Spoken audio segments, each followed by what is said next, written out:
যদি আমি বলি যে কৃষ্ণ আর ঈশ্বর, কৃষ্ণ তো কে? মহাশক্তি, কর্ষণকারী, কর্ষণ শক্তি।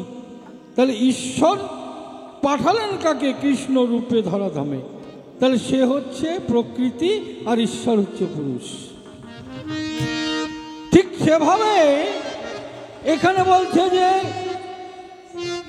সবচাইতে যা মিঠা লাগে সঁপে দাও গোবিন্দের ভোগে। গোবিন্দটাকে স্বয়ং প্রাণ গোবিন্দ, প্রাণপতি, তাই না? তো যখন রাসলীলা শুরু করে, কৃষ্ণ যখন রাসলীলা করলো, তো রাসলীলার বাঁশি বেজে উঠেছে। ব্রজ গোপীগণ সব যে যে অবস্থানেই ছিল সেই অবস্থান থেকেই কুঞ্জ বনের দিকে দৌড় শুরু করল। তখন এক গোপী উন্মাদ হয়ে গেছে কৃষ্ণ প্রেমে, আর সে যাওয়ার জন্য ছুটাছুটি করছে। তার স্বামী বলছে, আজকে তোকে আমি যেতে দেব না, কারণ ও যে চোর। কৃষ্ণ হচ্ছে চোর। কি চোর? কি চুরি করে?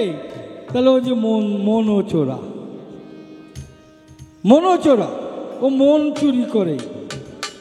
তো গোপীশ বলছে না আমি যাবই, বলছে না তোকে আজকে যেতে দেব না। তখন ওকে নিয়ে ঘরে আটকিয়ে রেখেছে, বাইরে দিয়ে তালা মেরে দিছে আস্তে। তখন গোপী বলেছে যে তুমি আমার দেহের প্রতি, তুমি আমার এই দেহটাকে আটকায় রাখতে পারবে, কিন্তু আমার যে প্রাণপতি ডাক দিয়েছে, তুমি আমাকে কিভাবে আটকায় রাখবে? এই প্রাণপতি আমাকে ডাক দিয়েছে, এই প্রাণের যে পতি, আমি এই প্রাণটা তার কাছে চলে যাব। তো অনেকক্ষণ কান্নাকাটির পরে দেখুন স্থির হয়ে গেছে।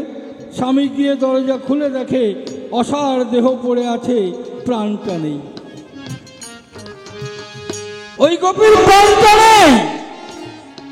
তখন স্বামী ভাবে মনে মনে যে আমাকে ফেলে আমার স্ত্রী চলে গেল। কিছুক্ষণ পরেই তার মনে পড়ে গেছে ও যে বলেছিল এই প্রাণের প্রতি হচ্ছে কৃষ্ণ, তাহলে প্রাণ মনে হয় কৃষ্ণের কাছে আছে। আর তখন ওই গোপীর দেহটাকে স্কন্ধে তুলে নিয়ে ছোটা শুরু করেছে। তাহলে ওই স্বামী কি তখন আর পুরুষ না স্ত্রী? কি হলো? তাহলে এই প্রাণটাকে সঁপে দেব কার কাছে? প্রাণপতির কাছে। তাহলে আমার কাছে সবচেয়ে মিষ্টিটা কি? আমি, আমিত্ব।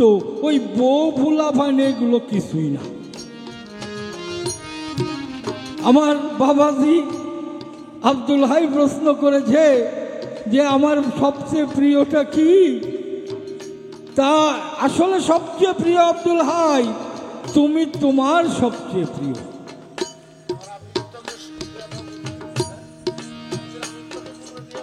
আমার এই যে আমিত্বটা, এইটাই হচ্ছে সবচেয়ে মিষ্টি আমার কাছে, সবার কাছে।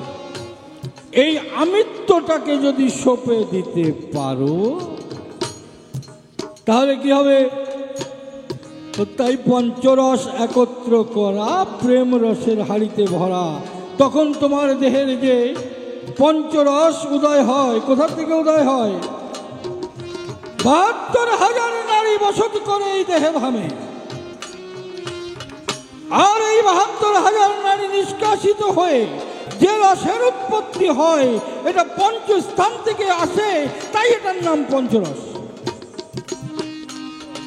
আর এই পঞ্চরসকে যদি কেউ ছোট ছোট, এই পঞ্চরসকে যদি কেউ তার প্রেম ভাণ্ডে পূরণ করতে পারে, তবে ওই রসের সাধন করলে